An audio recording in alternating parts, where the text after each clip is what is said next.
Yes, ndagusubije kandi nkuhaye ikaze y'umuntu ukomeje gukurikirana u Rwanda Real Estate Company.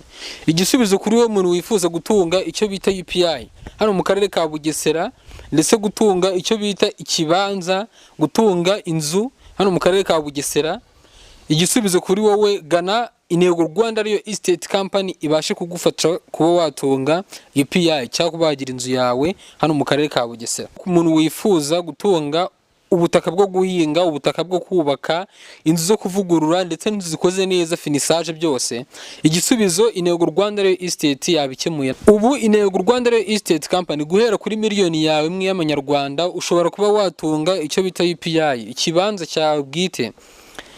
Tubafitiye ibibanza byiza cyane ndetse n'amazu meza cyane hano mu karere ka Bugesera mu bice bimwe na bimwe bitandukanye, harimo hano mu murenge wa Nyamata, mu murenge wa Ririma, mu murenge wa Juru, mu murenge wa Mwogo ndetse n'Amayange. Aho ni ahantu heza cyane ushobora kuba wakura ikibanza cyawe, ushobora kuba watura, ushobora kuba wakora umwuga w'ubuhinzi ndetse n'ubworozi kubyifuza.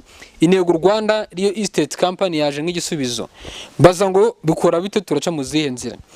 Fata nimero yabo ubandikire ariyo 0781201225 cyangwa 0788379570.